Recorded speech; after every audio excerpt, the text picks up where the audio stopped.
Olá, olá, muito bem-vindos ao 10º episódio Rerun This City e este episódio é inacreditável. Se estás por aí, vai já seguir o nosso Spotify e YouTube e quem vai ficar a ver o episódio todo vai ficar com muita informação. Máximo Forte, o nosso convidado, por isso preparem-se para esta viagem inacreditável.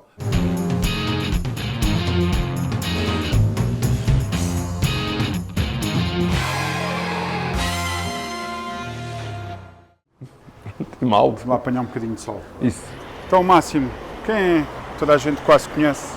O Máximo Forte, não é? Uma figura Acham que conhecem? ícone do mercado imobiliário. Da mediação. Da mediação imobiliária.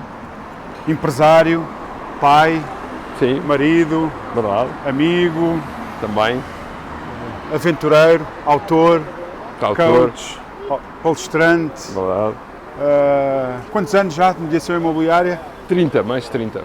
Mais de 30 Já passei anos. os 30 anos. Boa. Quase a fazer 31. 31. Olha, Já, agora agora já já para não dizer que é um 31.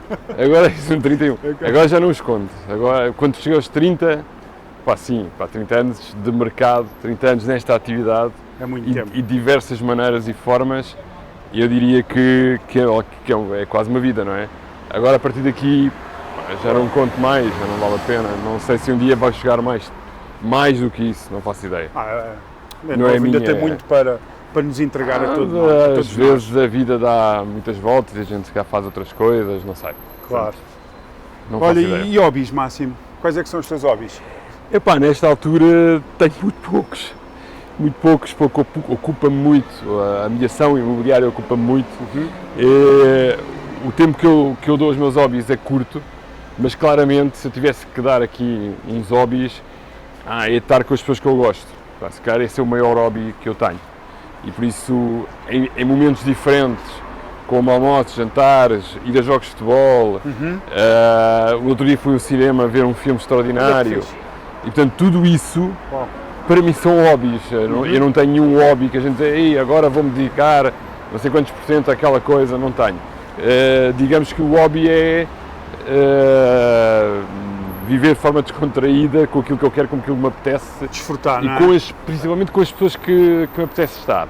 Boa, Muitas vezes estamos sempre com muita gente e se calhar dedicamos pouco tempo às pessoas com que nós queremos estar. Menos pessoas é melhor, não é? Não é uma questão de ser menos ou mais, é a questão das pessoas que nós queremos realmente estar. Claro. Boa. E quem é que são essas pessoas importantes na tua vida? Onde é que vais buscar essa inspiração? Não, as pessoas aparecem, nós não vamos buscá-las. As pessoas cruzam-se connosco O universo, e não é? algumas nós as aceitamos, outras não, e fazemos as nossas escolhas. Eu normalmente faço-as de forma muito inconsciente, portanto eu não faço, agora vou estar com aquele, não. A coisa flui e acontece, Claro. Mas sou muito, acho que aí não há dúvida, os valores dão-nos a direção.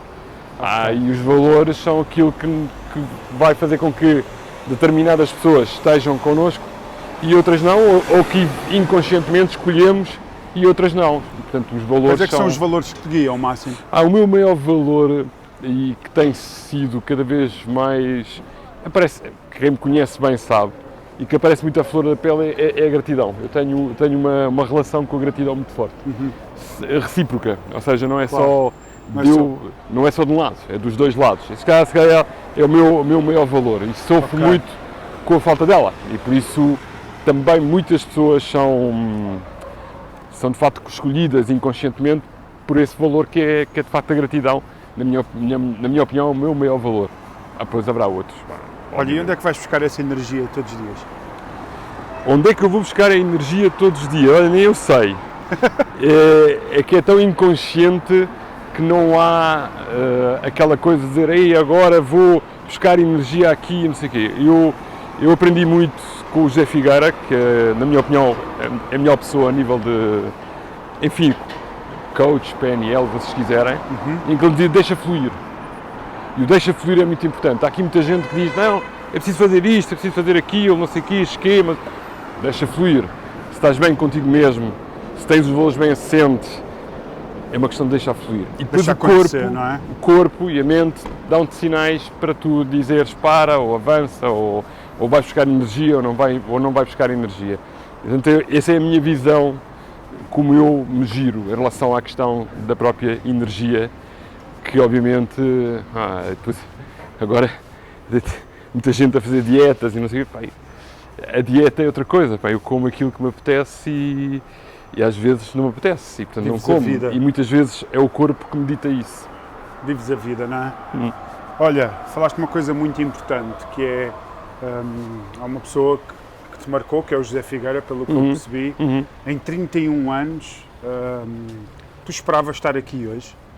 Aqui não a fazermos este podcast, mas a construção da tua carreira, os livros que tens escrito, o impacto positivo que tens tido na vida das pessoas. Foi, mais uma vez, não foi planeado. Não foi aquela coisa de dizer, eu daqui a 5 anos vou fazer isto, ou daqui a 10 anos vou ser aquilo. As coisas foram construindo-se e acontecendo. E vivi sempre os momentos todos, desde quando fui agente, até quando fui diretor, chefe de vendas, administrador de uma grande empresa, como vocês sabem. Ou seja, todos estes momentos foram vividos naquele momento e as coisas foram acontecendo. Obviamente há projetos e há planeamento, mas não há aquela questão de daqui a 30 anos ou daqui a 20 anos eu quero ser aquilo. Não tive nunca esta obsessão, que é, muita gente tem aquela obsessão, eu vou ser não sei o quê. Mais uma vez, acho muito mais interessante deixar fluir, deixar acontecer, porque a mente e o inconsciente resolvem muitas coisas. E aliás, as pessoas que muitas vezes estão ali obcecadas de ter alguma coisa, às vezes não sei se têm assim tanta felicidade como, enfim, o que é a felicidade no fundo. Claro. Portanto, eu não sei. Desfrutar da viagem, a primeira não é? coisa quando dizias, tu vias aqui, a primeira coisa que eu penso, sim, porque esta é a minha zona, sempre morei aqui, epá, é uma das coisas que eu gosto imenso, é realmente esta zona, não só a Via de Roma, como a Guerra Junqueiro, como, enfim, toda aqui esta zona que a gente chama de Alvalade, e que não é bem Alvalade, não é? Mas nós já é chamamos São João aqui, de Brito. mas a gente chama isto de Alvalade. Isto é tudo Alvalade, até à Praça de Londres. Isso mesmo. Já mexicana é tudo Alvalade. Guerra Junqueiro. Tá, não há dúvida. Olha, Máximo, campo ou praia?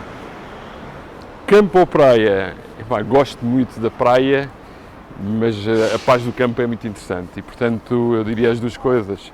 Eu sou... Campo? Nas duas. Não tenho mas aqui se tivesse de escolher, tinhas que sair daqui, para onde é que tu ias? Praia ou campo?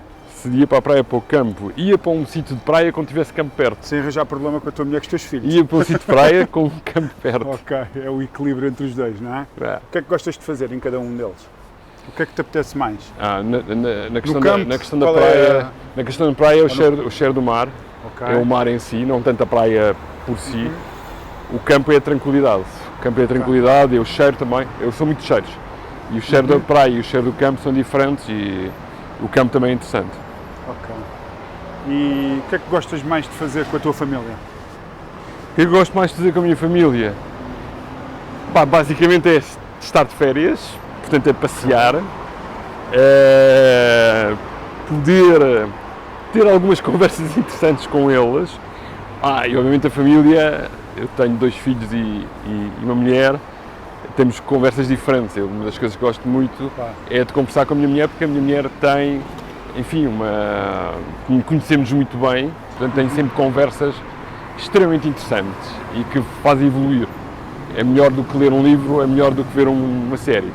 E depois ao desafio, porque apesar de darmos muito bem, temos ideias diferentes e isto é altamente desafiante.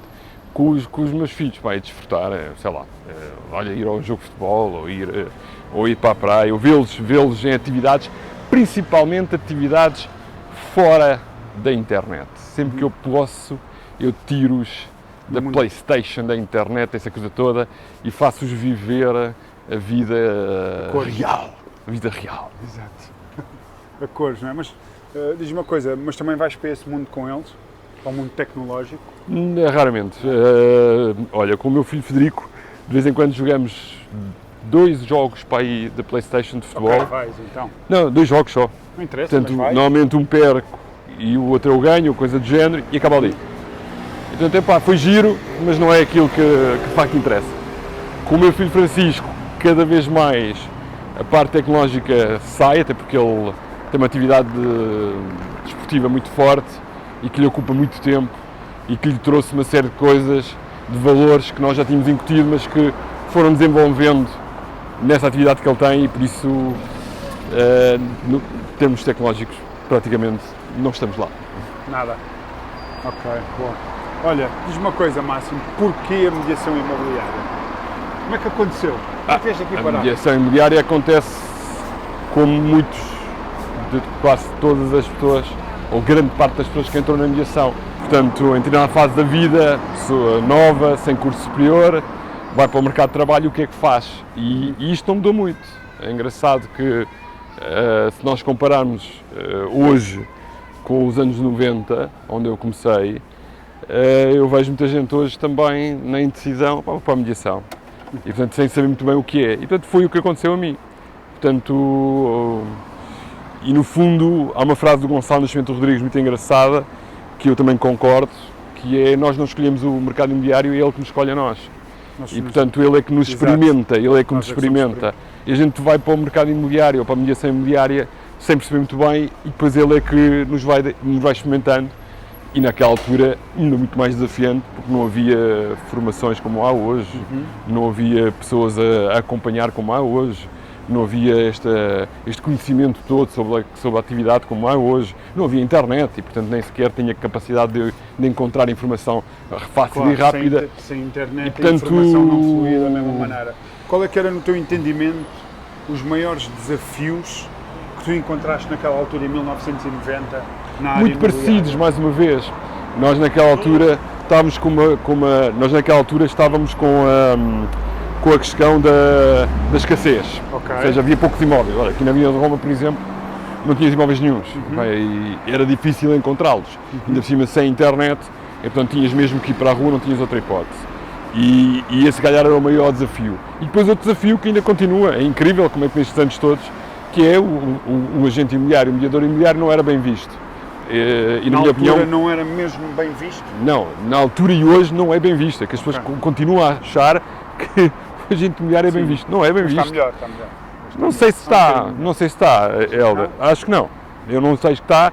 E a culpa, se assim se pode dizer, não é apenas dele, mas é de uma série de coisas, desde as associações, ao próprio Estado, que não limita, inclusive, como é que se diz, a mediação feita sem licença. Enfim, digamos aqui em temas enormes. Portanto, eu noto que ainda hoje há uma certa relutância em relação à mediação imobiliária. Vivo muito bem com isso, sem problema nenhum. Claro. Aliás, há outras classes que a gente também diz mal e continuam aí, sem problema nenhum. Lembras-te da tua primeira venda, a tua primeira experiência com o cliente? Já foi há muito tempo. Primeira venda. Assim, de repente, eu lembro-me, não sei se foi a primeira, mas há uma que me marca, há várias que marcam, quer dizer, perdi a conta, fazia um livro só de vendas que marcaram. Olha, e é uma boa sugestão. E havia uma que a senhora, se calhar, quando vir isto, vai achar piada, que de repente, naquele primeiro mês, vendo uma série de coisas, não sou eu que vendo, as pessoas me compram a mim, praticamente, e vendo uma loja bastante grande para a pessoa fazer uma coisa qualquer de restauração. Depois acabou por abrir uma pizzaria, uma coisa qualquer. E aquilo correu mal. Okay. A venda correu bem. O negócio dela não correu bem. E anos mais tarde, ela interessou-se pela mediação e fez uma mediadora. Ok, lá. No sítio onde tem a loja. E anos ainda mais tarde, veio a contratar os meus cursos de learning, comprar o meu livro e não sei o quê, lembrando perfeitamente quem eu era. E há um momento que ela liga e diz: você sabe quem eu sou? É verdade, essa história é verídica. E eu disse: assim de repente parece-me que seja isso mesmo. Portanto, é engraçado, essa é uma das histórias. Bem, mas eu, como disse ela, podia estar aqui a escrever livros só de vendas que realmente efetuei. Boa. Olha, passamos um bocadinho no passado, não é? Como é que começou este bichinho da formação? A formação começa com uma necessidade. Ou seja, as minhas equipas precisam de estar formadas e bem formadas. E foi um desafio grande, porque eu tinha que ir à procura de conhecimento. Na altura já com net, portanto estamos a falar do final dos anos 90, princípios de 2000, 2001, aliás, 2000, 2001, se calhar é um momento em que eu parou. 2001? Eu tenho que dar formação e tenho que saber como é que eu vou fazer isto. E se fôssemos ao Google, olá, tudo bem? Se fôssemos ao Google, nessa altura, não tínhamos aquilo que temos hoje, não é? E em 2000, 2001, eu começo a fazer os meus primeiros cursos, sem PowerPoint, sem nada dessas coisas, muito de quadro de parede, a escrever. Ajudou-me muito o curso de Gestão Imobiliária e aqui, mais uma vez, o conhecimento que muitas vezes falta a muita gente, porque isto não é só o conhecimento da rua, não é só dizer, ou então ler 3 ou 4 livros e agora vou dar formação. O conhecimento é uma coisa que se vai aprendendo ao longo do tempo, adquirindo ao longo do tempo, e serve as bases e os pilares para nós podermos dar formação. Um formador não dá só a técnica, ou não dá só os conceitos. Um formador educa. O formador passa valores. O formador passa ética. E por isso que foi um desafio enorme para mim. E nessa altura eu comecei a dar formação a todas as minhas equipas e nunca mais parei. Inclusive, em situações de liderança, digamos, mais de quadro superior, fui administrador de uma grande empresa, como o Helder sabe, Qual é que foi? A Centro 21 Portugal, na altura já a Ibéria, e eu dava, apesar de ser administrador e responsável pela formação e pelas operações, eu sempre dei formação. Portanto, nunca deixei de dar formação porque agora sou isto ou sou aquilo. Não. Eu dava os cursos tal e qual como a minha equipa dava, e isso para mim é normal. Quer dizer, nós não temos que, a não ser que não tivesse tempo, mas como tinha e tinha jeito para isso, é o que eu fazia. E, portanto, não é um bichinho, aquilo nasce com uma clara necessidade. Eu preciso de formar e bem formar as minhas equipas para elas serem melhores e para faturarem mais, obviamente, e para terem melhores resultados. Melhor performance, não é? Exatamente. Começou a dar formação às suas equipas. Sim. Mas quando é que vai para fora? Quando é que passa... Quando é que faz essa transição? Não, como é que eu faço a outros? Eu só comecei a dar formação fora, porque eu sempre estive ligado a empresas, quando saio da Centro 21. Quando saio da Centro 21, faço o meu projeto pessoal, a minha marca pessoal, que vocês conhecem, e a partir daí começo a dar formação fora. Fora, quando digo fora, é qualquer... Estamos em 2013. 2013. Então nós somos dos primeiros clientes, praticamente. Praticamente. Vocês foram das primeiras pessoas a fazerem formação comigo. Aliás, há muita gente que, desse tempo, não é só o Helder, mas sim, vocês uma fornada a giro, uns alunos giros. Sim, há pessoas que... Aliás, o meu livro faz 10 anos, faz 10 anos este ano, portanto foi 2014, e vai haver muita gente nesse dia que esteve presente em 2014 e vai estar em 2024 no mesmo... Eu era um miúdo, não é? Todos éramos, se calhar, eu também. Aqui agora? É deste lado. Muito bem, então, ainda há bocadinho estávamos na questão do início da formação, começou em 2013, correto? É a formação para fora. A formação... Liberta, o meu projeto pessoal. O seu projeto da marca pessoal Máximo Forte, não é? Exatamente. Começou aliás, há outra coisa... Logo a seguir à Troika, curioso. Ainda dentro. Ainda dentro, aliás, eu lembro-me que as empresas, é a do Helder, que as empresas que eu acompanhava, muita dificuldade. Tudo, pá. Dificuldade a favor. Enfim, dificuldade a favor, não é? E apesar de começar assim, eu nunca deixei de fazer outras coisas. Portanto, claro, a formação se calhar era a que nessa altura ocupava grande parte do meu negócio, mas palestras, livro, artigos de opinião, portanto eu sempre fiz uma série de coisas para além da formação. A formação era, e continua a ser, um dos pilares da minha atividade, até porque quando se começa um projeto sozinho, ou um projeto nosso, uma das coisas que até está escrito num dos livros, é perguntar a mim mesmo e depois aos outros o que é que nós somos realmente bons a fazer. E se de facto há uma tendência, tu és muito bom nisto, se calhar é por aí que as pessoas devem apostar. Às vezes eu vejo pessoas, eu vou fazer uma coisa completamente diferente, mas será que é mesmo isso? Será que tu... eu não estou a dizer que não se deve experimentar, mas é mais fácil quando nós gostamos, somos bons e as pessoas reconhecem o nosso trabalho. Muito mais fácil. Quando o Máximo deu a sua primeira formação, teve uma audiência à sua frente.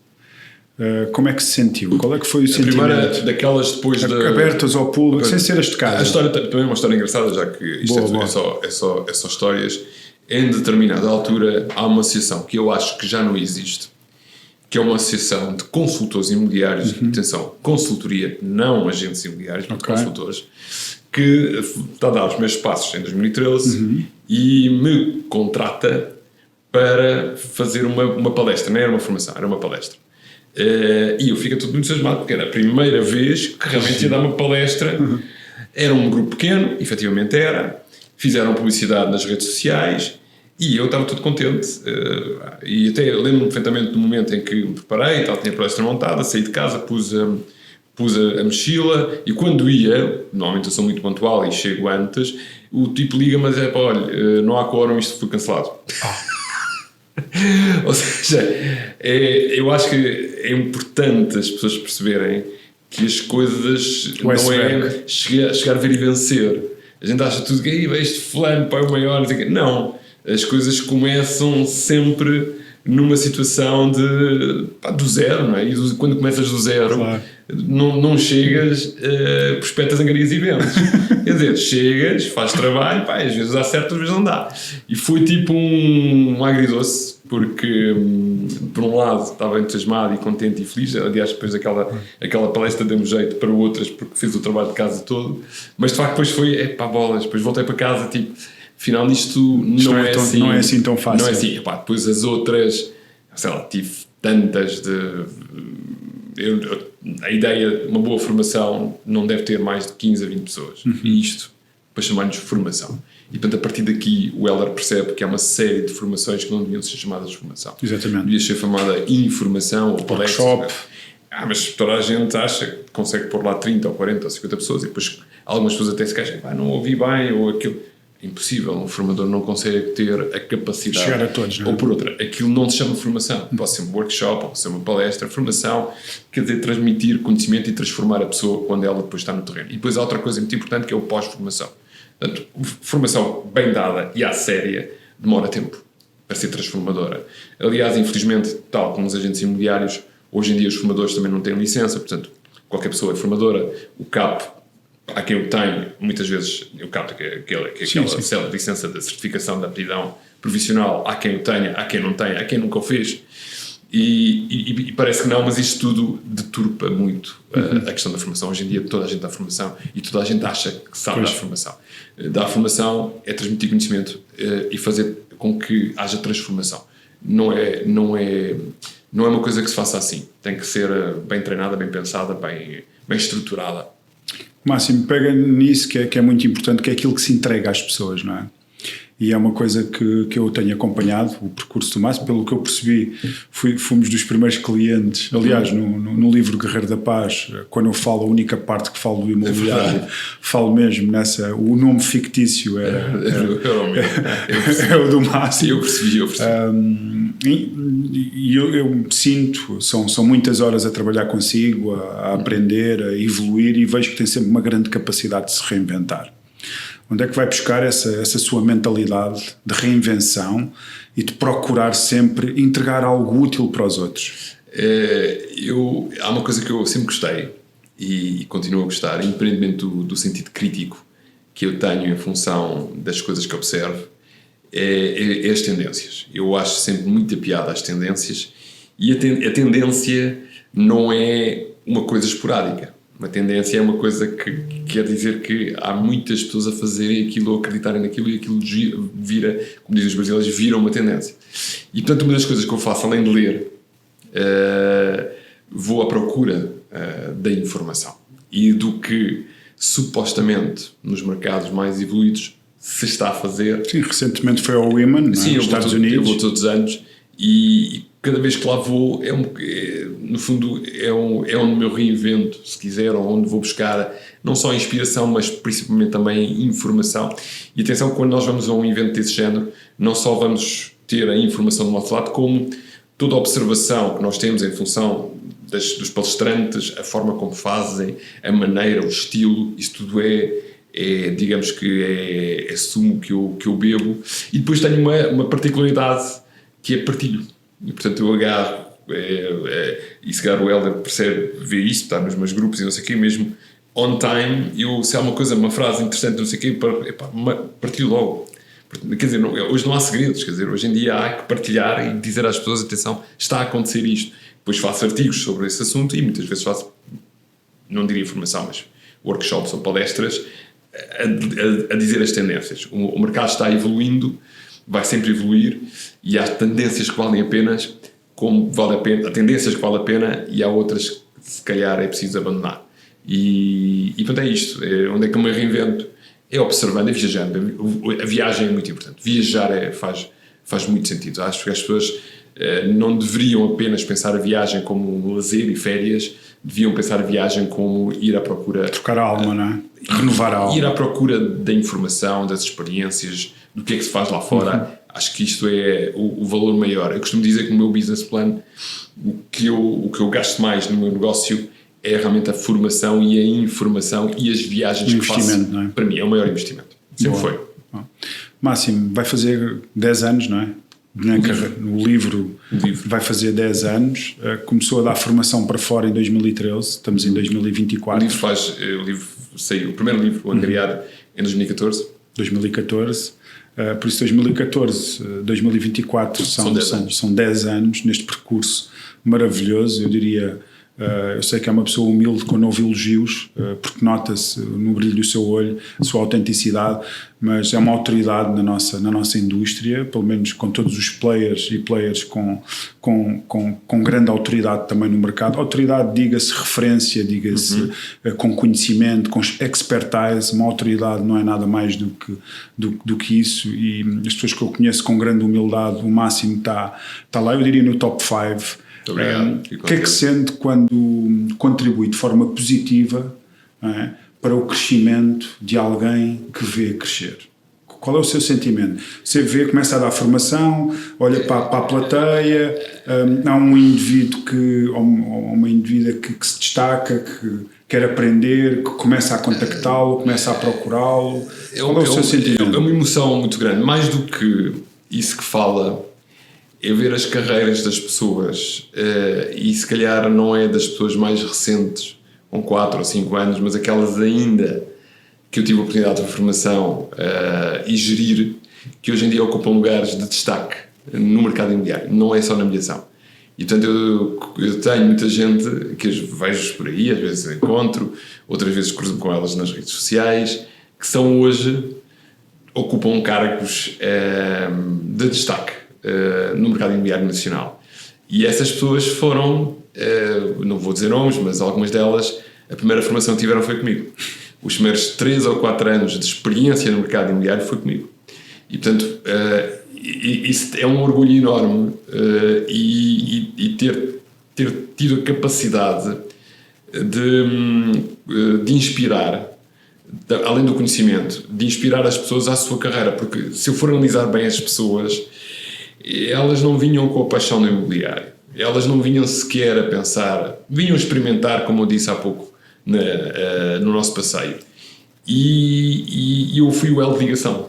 Basicamente eu fui a pessoa que acabou por lhe mostrar de forma positiva, mas real, o que é isto do imobiliário, e a pessoa depois fez o seu caminho, porque depois há o outro lado, é que nós entregamos muito, mas também o formando tem que fazer o seu papel. Claro. Tem que fazer. Eu noto alguns formandos hoje estão à espera que a coisa aconteça. O formador é que tem que dar. Não, o formador dá uma parte e o formando tem que fazer a sua parte, senão aquilo não acontece. Claro. E portanto é um orgulho grande, não tanto destas pessoas mais recentes, mas aquelas que fazem carreira, sei lá, há 20 anos, 15 anos e começaram efetivamente comigo e hoje em dia estão em cargos, como eu disse, de gestão e com muito sucesso. Deve ser um tremendo orgulho para o Máximo hoje. Às vezes emociono-me quando os vejo ou mesmo quando falo deles, e agora estou a falar consigo e as imagens aparecem todas na cabeça das pessoas que eu estou a falar e que não são assim tão poucas, inclusive. Há alguma pessoa que tenha olhado dessa, já que está a fazer essa imagem agora, e as perguntas são sem rede, que tenha visto no primeiro dia e tenha dito, esta pessoa vai dar certo, ou aquela que você olha, pai, não, esta pessoa não Teve esses feelings? Sim, temos sempre feelings. Eu acredito muito na sensação, na primeira impressão. E curioso, todas essas que eu, de repente me apareceram na cabeça, eu tive feeling positivo. Boa. E portanto, também é verdade que quando nós acreditamos, damos mais. E portanto, quando a mente condiciona. Portanto, quando nós não acreditamos, ficamos assim pé atrás. Também há surpresas, de vez em quando, nos enganamos, claramente. Portanto, a percepção é percepção. Mas todas elas tinham uma característica, um denominador comum. Queriam muito. Ok. Quando uma pessoa quer muito e dá tudo. E a partir daí a coisa acontece. Flui, não é? Como vínhamos a falar há bocado. Exatamente, a coisa acontece. Bom, o Máximo é a primeira pessoa, talvez, pelo menos assim, com mais destaque a nível mediático e também de social media, a falar em valores, em missão, em propósito, em visão. Também eu lembro-me perfeitamente. O que é que sente quando chegou à mediação e trouxe esta orientação, vamos chamar assim, ou esta formação, em que a maior parte das pessoas se sentavam se calhar à sua frente? Porque é que eu estou a definir a minha visão para os próximos 5 anos? Ou porque é que eu estou a definir valores? Enfim, eu acho que as boas empresas, as boas marcas, sejam elas pessoais ou institucionais, têm que ter uma identidade forte. Uma identidade forte quer dizer uma identidade alinhada. Não é fácil encontrá-la, por vezes é um trabalho que demora tempo. Aliás, é um trabalho que ainda hoje faço. Fazemos muita consultoria na minha microempresa e quando começamos um projeto desse género, a primeira coisa é a identidade. Vamos fazer isto, ou aquela empresa vai fazer isto, ou aquela pessoa vai fazer porquê? Para quê? Onde é que quer chegar? Não é como vem sempre depois. E se tiver um bom porquê, se tiver um bom propósito, mais uma vez a coisa vai. Se não tiver, vai ser difícil e é fácil desistir. Há primeiro obstáculo, os primeiros obstáculos é fácil desistir. E por isso encontrar o propósito, não estou a dizer que é fácil, é uma coisa por vezes complexa, é a chave. Agora, é fácil. Se nós formos analisar todas as pessoas de sucesso e se tivermos acesso à informação, vamos ver que elas todas têm um alinhamento muito forte e uma identidade forte. Mesmo as marcas. Claro que depois há a parte, se calhar, o tal propósito, a tal missão, que é resolver alguma coisa no mundo.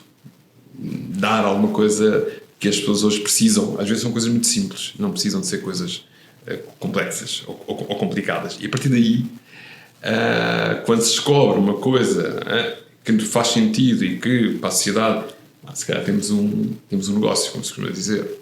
Mas o negócio tem sempre aquela conotação financeira que está correta, porque as empresas têm que obviamente ganhar dinheiro e faz todo sentido.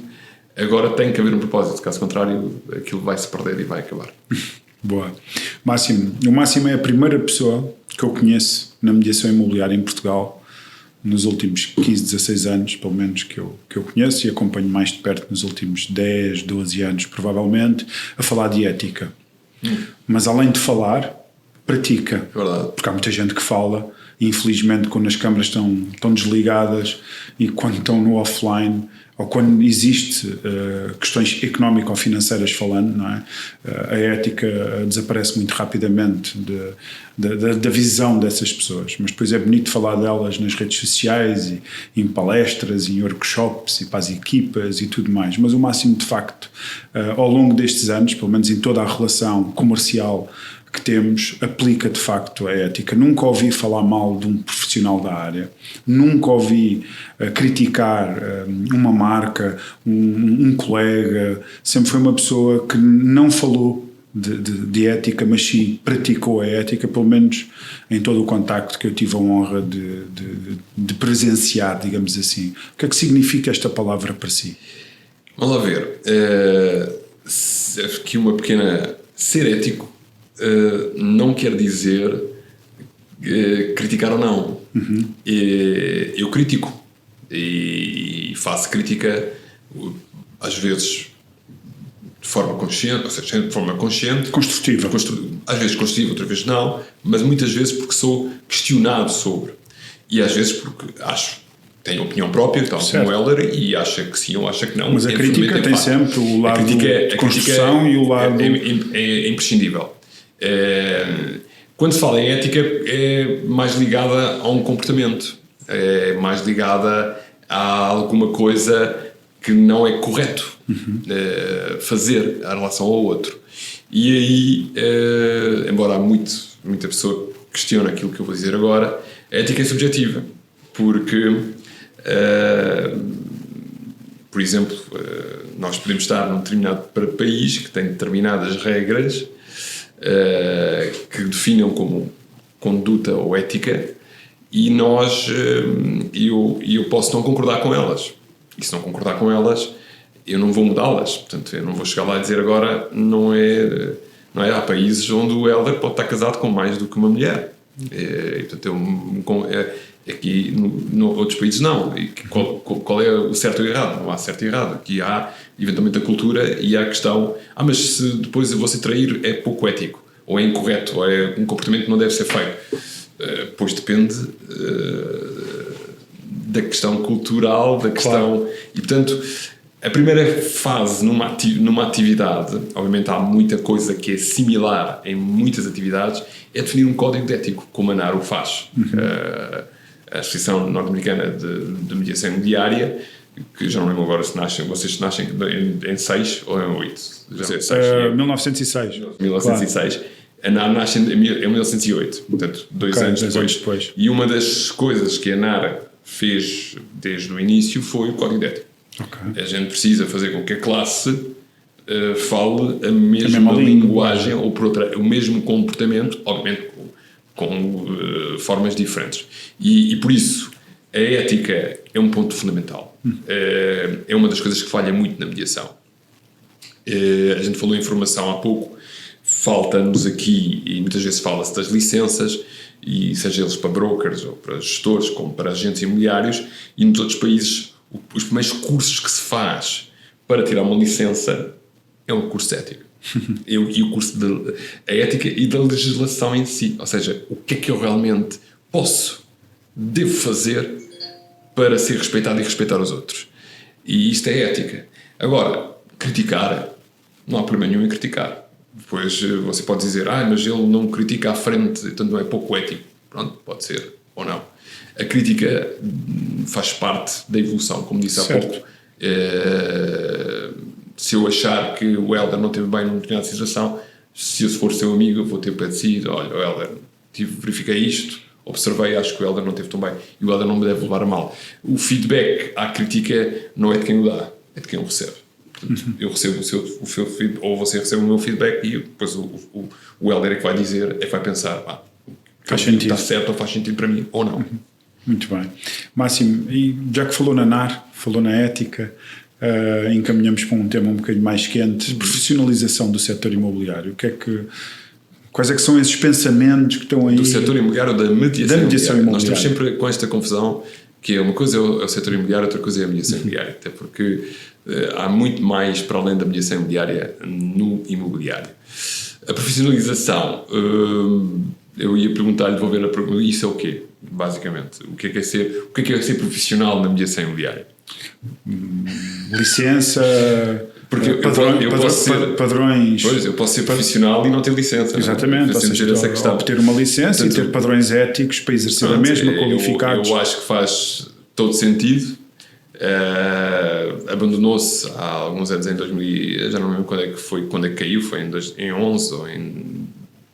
Sim, 12, foi quando caiu a questão da licença para o angariador imobiliário. Na altura chamava-se angariador imobiliário, e bem, porque estava em sintonia com a própria lei, e eu acho que deveria-se voltar, até porque hoje em dia assiste-se a uma desregularização dos agentes terrível, na minha opinião, e muita gente com vergonha alheia, ou seja, no sentido de eu não me revejo em outros colegas, não tanto pela forma de estar ou vestir, mas tanto pelos disparates que fazem. Padrões comportamentais. E não só, e o desconhecimento da lei, não tanto.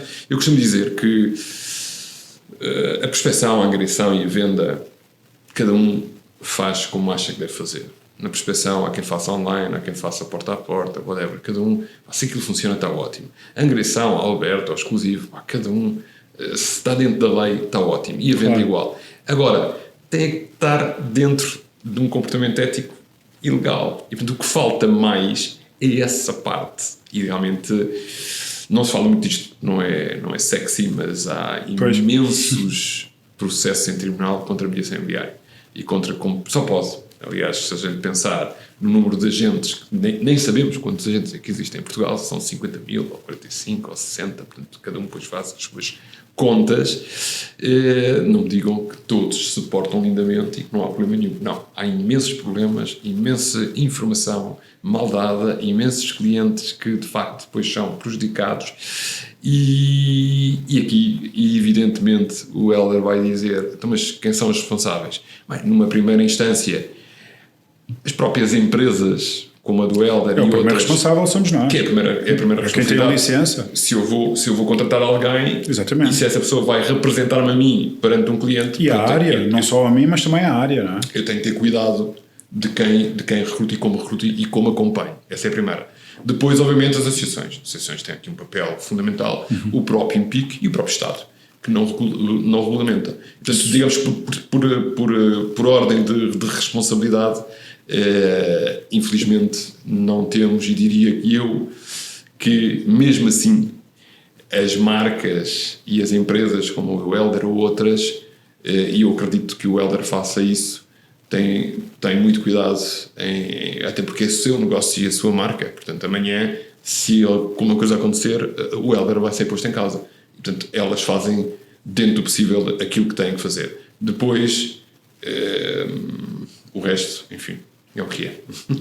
O Máximo vê que é possível mudar este paradigma, vê luz ao fundo do túnel. Eu estava a ler ontem uma notícia, justamente ontem, que não sei se é verdade ou não, porque não tive tempo para explorar, que havia um interesse em, já não sei qual era o secretário, porque agora mudou o governo, e havia um ministro e um secretário de Estado que estavam com interesse em verificar todas... falar com as associações de determinados setores para verificar como é que os setores estavam. Eu espero que isto seja um sinal, mas não sei, não lhe consigo responder. E se respondesse antes das eleições, eu diria que não via a luz ao fundo do túnel. Depois das eleições, não faço ideia. Agora, essa notícia de ontem, não sei se... Não vejo, assim de repente não estou a ver. Vamos aguardar os próximos episódios e pode ser que tenhamos aqui uma janela de oportunidade para termos uma profissão. E aí se acontecer, se houver esse interesse por parte do Estado, as associações têm que fazer o papel delas. Se não fizerem, pois a gente não vai lá. Pois aí é que vamos ver se as associações estão preparadas também para... Isso tem interesse. Isso tem interesse também, não é? Muito bem. Daqui a 10 anos faz 40 anos de carreira. De carreira, 40 anos já faz.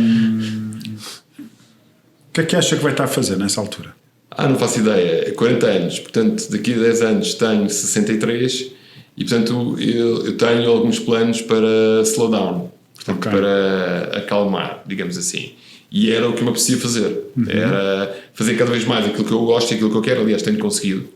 Eu gosto imenso de escrever, gosto imenso de opinar, gosto imenso de ir ver as tendências, gosto imenso de inspirar, gosto de estar em projetos de consultoria e, portanto, vejo-me mais nessa vertente, independentemente de continuar a dar formação, mas vejo-me numa situação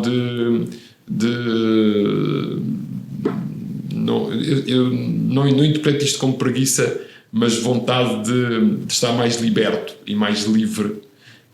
Mas para isso é preciso ainda trabalhar estes 10 anos. Eu interpreto isso como inteligência. Se bem que já há algum tempo que felizmente tenho tido muito mais tempo para mim. Boa, isso é maravilhoso. Tempo para nós é a melhor coisa que nós podemos ter. Exatamente. Máximo, viaja imenso. Às vezes sim, outras vezes não. Mas viaja imenso, não só a nível nacional, mas aqui eu queria falar mais na componente internacional. Um italiano que vive em Portugal desde sempre, praticamente, que respira a mediação imobiliária e a indústria imobiliária como ninguém. Quando vai aos palcos internacionais, O que é que lhe perguntam sobre o nosso país? O que é que partilham consigo sobre o nosso país? De uma forma geral, há muito respeito pela mediação imobiliária portuguesa. E, portanto, é preciso verificar que os países com que eu trabalho são Espanha, Itália e Brasil. Recentemente. E quando eu digo que a grande parte das pessoas nem se sabe, os italianos percebem que eu sou italiano e não conseguem associar, mas os outros pensam que eu não sou italiano, pensam todos que eu sou português. E, portanto, quando se fala em Portugal, seja no Brasil como em Espanha, como em Itália, há um respeito muito grande pela mediação, porque a mediação imobiliária em Portugal tem, de facto, níveis interessantíssimos de crescimento e qualidade. E, portanto, eu diria que o que eu sinto é, de facto, um grande respeito pela mediação imobiliária em Portugal, até porque são países muito maiores e que, muitas vezes, quando se contrasta os resultados da mediação e de algumas empresas e marcas com aquilo que se faz em Portugal, as pessoas dizem, mas vocês fazem isso num país com 9 ou 10 milhões de pessoas, é que nós aqui temos 60, nós aqui temos, sei lá, o caso de Espanha 40 e tal, 50, Brasil nem se fala. Como é que vocês conseguem ter estes resultados fantásticos? E isso realmente muito devido ao tecido empresarial que o Helder também faz parte da mediação imobiliária em Portugal. Boa. E qual é a sensação quando eu falava bem de nós? Qual é que é... Eu aí não fico emocionado, não tenho... fico contente, embora sei que Portugal tem ainda muito para caminhar, não é? Para caminhar. E também é verdade que, apesar de haver um conhecimento por parte desses países do resultado, não se sabe o outro lado. E, por exemplo, uma das coisas... Lá está, outra vez voltamos à questão da licença. No caso italiano, que há uma licença muito bem definida e tudo mais, e eu, quando digo depois, em conversa, muitas vezes em off, que nós não temos licença, não temos código de ética, mas espera, como é que vocês fazem isto? Portanto, há ali um misto de ficar contente, mas por outro lado, que há um grande caminho para se fazer. E o que é que dizem, tirando a área imobiliária do nosso país? O que é que mais partilham consigo? O que é que houve mais?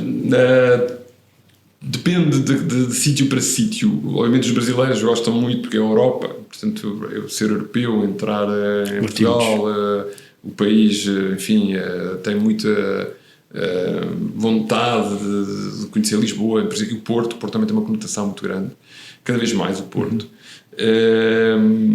Os italianos e os portugueses e os espanhóis têm uma proximidade mais forte, grande parte das pessoas já cá veio e, portanto, e sabem muito bem e gostam por ser um país mais pequeno, por ser um país com... porque as cidades italianas, de uma forma geral, e as espanholas muito grandes, é um bocadinho caos. E, portanto, aqui Lisboa e Porto são cidades pequenas, onde a qualidade de vida supostamente é melhor e eu transmito muito isso e digo isso. Então, se formos aos americanos... Muitos americanos agora estão na moda, não é? E acham isto fantástico. O meu vizinho é norte-americano. E uma das coisas que ele veio cá é, de facto, o sossego, a segurança, a tranquilidade de viver em Portugal e especificamente em Lisboa. Aliás, nós, e pegando nisso, temos os Açores estão próximos dos Estados Unidos, não é? A Madeira próximo da África e o continente na Europa, não é? Ou seja, nós temos ali um bocadinho de cada um destes três continentes.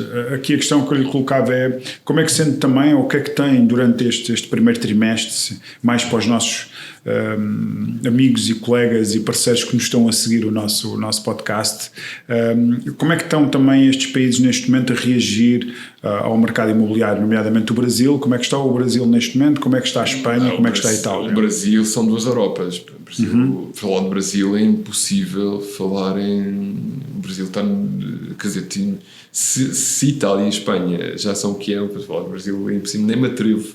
Acho que o Brasil, assim, de repente... tem muito mais produto do que nós e, portanto, tem muito mais produto novo, há muita zona ou área a explorar, portanto, é um país de alto crescimento a nível imobiliário, é um país a apostar, claramente, é um país de grande investimento imobiliário. Portugal e Espanha, Espanha e Itália estão muito parecidos a nível de mercado. a nível com Portugal. É muito, muito parecido. Sofrem com as taxas de juros. Escassez. Sofrem com a escassez. Milão Centro, para ela saber, para perceber, a gente queixa-se às vezes aqui do nosso mercado. Em Milão Centro, a escassez é tão grande, e não sei se sabe, os italianos quando compram uma casa, se recorrem à mediação, têm que pagar comissão. Não é só o vendedor que paga, mas o comprador que paga também. Então há uma nova estratégia, chamamos-lhe assim, que é a angriação exclusivo a 0%. Então eu vou angriar o seu imóvel a 0%, só quero a exclusividade, porque depois recebo 3 ou 4 do comprador. E portanto, eu preciso é que aquele imóvel seja só meu durante 3 ou 4, não é preciso 6 meses. 3 ou 4, até porque o tempo médio em algumas zonas do centro de Milão de absorção, 15 dias, 20 dias, portanto eu não preciso de 6 meses para isso. E portanto, para ver como é que cada mercado tem as suas particularidades. Agora imagino o Heller, uma marca que defende que tem que ter um contrato com 4%, ou não sei o que, até tem um fulano ao teu lado a fazer 0%. É um mercado, é heterogéneo. E obviamente tem que haver aqui uma adaptação, claro, inevitável. E isto é no fundo, quando faz a pergunta, na generalidade, estamos por ali. Claro, os Estados Unidos então é outra realidade ainda mais. Na minha opinião, os Estados Unidos está a passar por um período muito complicado, e que não sei até que ponto é que nós iremos, porque nós estamos muito ligados ao mercado norte-americano. Sim. O que se passa lá, por norma, mais tarde ou mais cedo acaba por suceder cá. Vai acontecer aqui. Muito bem. E o que é que acha que vai acontecer este ano ao mercado português, à mediação imobiliária em Portugal? Basicamente não sei. Portanto, essa é a resposta correta. Eu não faço ideia. Mas assim, de repente, vamos ter um ano muito parecido com o que tivemos o ano passado. Não acredito muito tivemos a falar em off, na descida da taxa de juros, até por uma questão conjuntural. Acredito que elas se mantenham no nível que estão e eventualmente até podem subir, quem sabe. O produto escasseia e, portanto, os preços não vão ter tendência a descer, a não ser que haja algo extraordinário.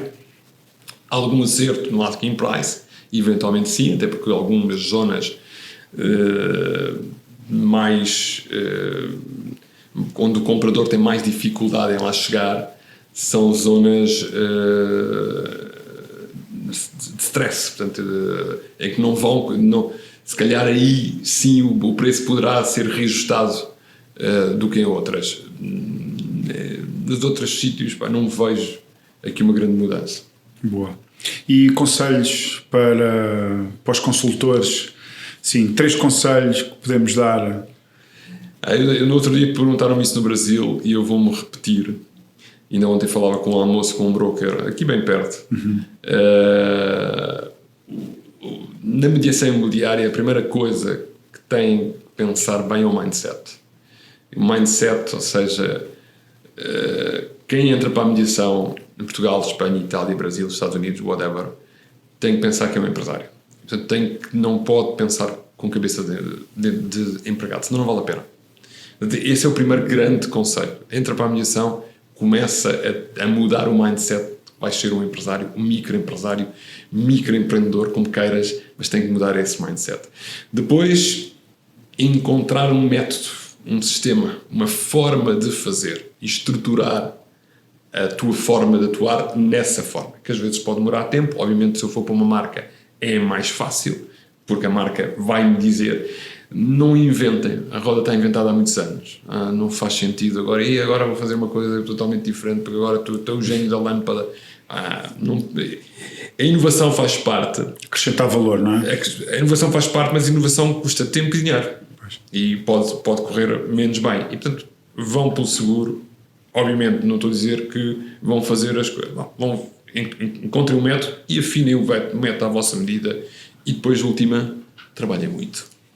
Porque esta história do chegar a ver e vencer, como eu vejo muita gente ali das fórmulas mágicas e agora métodos infalíveis, não sei do quê, eu não acredito. Portanto, eu acredito sempre, acreditarei, e isso transmito-lhe, e o Heller sabe, transmito-lhe isso, e aliás, todas as pessoas que eu acompanho, felizmente, e não são poucas, trabalham imenso para chegar aos resultados que têm. Muito suor, muitas lágrimas. Portanto, resumindo, mindset, método e trabalhar muito.